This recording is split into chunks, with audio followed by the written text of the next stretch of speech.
ओम श्री गणेशाय नमः। जय भोलेनाथ, जय Shiv Shakti. Welcome back to our channel. कैसे हैं आप सब? आज हम एक बहुत ही इंटरेस्टिंग रीडिंग करने जा रहे हैं फॉर द कैंसर साइन यानी कि कर्क राशि के लिए, और देखेंगे क्या कहते हैं आपके सितारे फॉर 2023। जी हाँ, कैसे रहेंगे, what are your stars saying, और ये हम टैरो के बिहाफ पे देखेंगे। और आगे बढ़ने से पहले जो लोग पहली बार चैनल पे आ रहे हैं, welcome you. Don't forget to like, share and subscribe our channel. और बाकी की जो डिटेल्स हैं अपॉइंटमेंट के लिए वो भी ऊपर स्क्रीन पर आ रही हैं, आप चेकआउट कर सकते हैं। सो लेट्स बिगिन और देखते हैं कैंसर यानी कि कर्क राशि के लोगों के लिए what are the stars saying for you. ये साल आपके करियर के लिए और आपके रिलेशनशिप के लिए, आपकी हेल्थ के लिए ओवरऑल कैसा रहने वाला है। Okay, so Cancerians, beautiful energy coming through. We have this energy of community here, number 7। देखिए तो कुछ लोगों के लिए हो सकता है it's about that you are getting married और you are thinking about getting married. ये रिलेशनशिप सेक्टर में हो सकता है, या अपनी फैमिली टाइम बहुत अच्छा डिवोट कर सकते हैं, और मे बी फैमिली में good times, spending time together, कुछ अच्छी सेलिब्रेशन हो रही है, कुछ हो रहा है, आप अटेंड कर रहे हैं। तो ये सारी चीज़ें मुझे कैंसेरियंस के लिए दिखाई दे रही है। Wonderful, great energy. ठीक है, अच्छा कुछ के लिए हो सकता है आप नए स्टेप्स ले रहे हैं बेटरमेंट की तरफ। आप सोच रहे हैं आपका घर बार बच्चे ये वो सेटलमेंट के लिए, कि कैसे होगा, क्या होगा। और इसमें आपको एंजल ब्लेसिंग्स मिल रही हैं, आपको डिवाइन का हेल्प मिल रहा है, साथ मिल रहा है। So again beautiful energy. ठीक है, अगर हम रिलेशनशिप सेक्टर में बात करें, overall energy seems to be good. कुछ लोगों के लिए हो सकता है कि आप आगे की तरफ मूव ऑन कर रहे हैं, जो रिलेशनशिप स्टक थे, now you are moving forward. या नए, मैंने आपको बोला ना कि अगर कोई एग्जिस्टिंग रिलेशनशिप है तो आप अपनी तरफ से कोशिश कर रहे हैं डिफरेंट वेज कि कैसे वो रिलेशनशिप बहुत अच्छा आ सकता है आपकी फैमिली लाइफ में, वो मधुरता, वो स्वीटनेस कैसे आ सकती है। तो ये हमें एनर्जी दिखाई दे रही है। ओके अगर हम करियर पॉइंट ऑफ व्यू से बात करें, देखिए ऑल दो देयर इज़ यस, मुझे ऐसा लगता है like you are facing all the time आपके काम में या कुछ ना आपको मैनिपुलेशन ये वो फेस करना पड़ता है। ठीक है, या हो सकता है कि people talking around behind your back. कुछ के लिए हो सकता है कि money lend, if you are lending money to somebody, आप दे रहे हैं किसी को, तो ध्यान से सोच समझ के कि क्या वो पर्सन ट्रस्टवर्दी है भी या नहीं। तो वो चीज़ का ध्यान रखना बहुत बहुत ज़्यादा ज़रूरी है फॉर ऑल द कैंसेरियंस। और अदर देन दैट मुझे ऐसा लगता है कि येस, वर्क स्पेयर में इट्स ऑल अबाउट जैसे आपको थोड़ा सा मिलजुल के काम करना, जो फ्रेंडली एटमॉस्फेयर है वो क्रिएट करना पड़ेगा अपनी तरफ से। You have to be the bigger one. ठीक है, आपको वो मेच्योरिटी दिखानी पड़ेगी एट वर्क स्पेस। और अगर हम लॉन्ग रन में करियर की बात करें आगे चल के, येस ये आपकी बेहतरी के लिए है। क्यों? क्योंकि आगे new doors are opening up for you. ठीक है ना, तो वो चीज़ मुझे दिखाई दे रही है फॉर ऑल द कैंसेरियंस।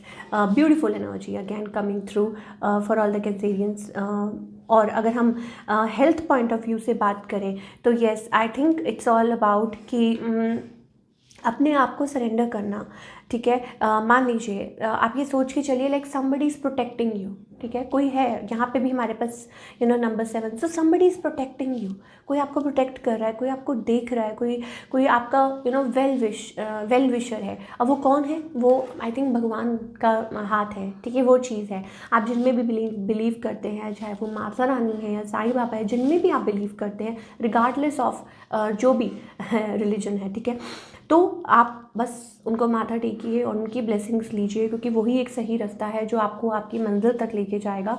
अब वो ऑल इन ऑल, ठीक है, चाहे आपकी लव लाइफ है, चाहे करियर है, चाहे हेल्थ पॉइंट ऑफ व्यू से है, जो भी है। ठीक है, हाँ यहाँ ये ज़रूर है कि आपको like career point of view से मैं आपको ऑलरेडी बता चुकी हूँ कि if you are dealing with आपके जो स्टार है, ठीक है, रुक नहीं पाएंगे, आप बढ़ेंगे ज़रूर, फॉरवर्ड मूवमेंट। हाँ ये ज़रूर हो सकता है कि एट वर्क प्लेस अगर आप ये सब कुछ चैलेंजेस फेस नहीं कर पा रहे, तो हो सकता है आप आगे बढ़ने की सोचें, हो सकता है आप कुछ और करने की सोचें। ठीक है, और उसमें आपको हेल्प और उसमें आपको सपोर्ट मिले। ठीक है, लेट्स फाइंड आउट और देखते हैं कि और क्या ओवरऑल एनर्जी है फॉर ऑल द कैंसेरियंस। ठीक है, okay, yes we have forgive. देखिए वही चीज़ जो मैं आपको बोल रही थी, दैट आप बहुत अच्छा कर रहे हैं, इट्स अबाउट होम। ठीक है, यहाँ पे एक कैसल है, तो आपके ड्रीम्स हैं और आप कुछ करना चाह रहे हैं, ठीक है। Make be your own priority, ठीक है। तो आप अपनी मतलब अपने आप को हेल्प कीजिए इस time, you know, obviously divine is there, आपको प्रोटेक्ट कर रहे हैं, वो कोई ना कोई साइंस और सिम्बल्स आपको दिखा रहे हैं, या किसी ना किसी वे में किसी भी रूप में वो आके आपको हेल्प कर सकते हैं। आपका सिर्फ एक ही पर्पस है, दैट आप अपना काम कीजिए और पूरी लगन के साथ कीजिए। एंड येस, ओवरऑल एनर्जी वो ये है that you need to forgive.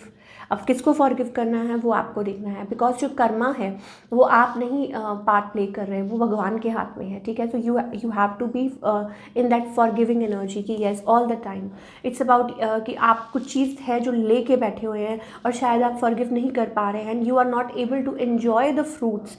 मतलब जो आप अच्छा कर रहे हैं, there is divine energy, beautiful energy, लेकिन आप एन्जॉय नहीं कर पा रहे हैं। वाई? बिकॉज एक अंदर वो एक चीज़ है कि नहीं, मतलब एक किसी के लिए शायद गुस्सा है या कुछ भी है, तो प्लीज़ उस चीज़ को जाने दीजिए, क्योंकि वो आपकी हेल्थ को इफेक्ट कर रहा है। नथिंग इज़, यू नो, कुछ नहीं हो रहा, वो सिर्फ आपकी हेल्थ को इफेक्ट करेगा। ओके, ये सारी एनर्जी मुझे दिखाई दे रही है कैंसेरियंस के लिए, चाहे आपकी रिलेशनशिप है, चाहे आपके करियर है, चाहे आपकी हेल्थ है। तो हम एक कार्ड देखते हैं, what's the guidance from the universe for all the Cancerians. Okay, we have this beautiful energy here, the burden, ठीक है। don't take too much burden, don't take too much pressure, ठीक है ना। आप बहुत ज़्यादा burden और pressure ले रहे हैं, जिसकी वजह से आप अपनी जो आप अचीवमेंट्स हैं, ठीक है, वहाँ तक पहुँच नहीं पा रहे हैं, उसको अचीव नहीं कर पा रहे हैं अपने गोल्स को। क्यों? क्योंकि burden है। अब burden किस बात का है वो आपको पता है, ठीक है ना। जहाँ तक मुझे लगता है it's all about like you know, कुछ मन में है, हार्ट चक्र ब्लॉक हो रहा है, या यू नो आप किसी को नहीं लेट गो कर पा रहे हैं, या किसी को नहीं फॉरगिव कर पा रहे हैं, या माइंड में कुछ ना कुछ चलता रहता है। तो this is the thing. So this is it, ये थी आपकी reading. Cancerians is a beautiful reading, I hope आपको पसंद आई हो, and all the best for 2023। मिलती हूँ next time, till then take care, bye, अपना ख्याल रखिए।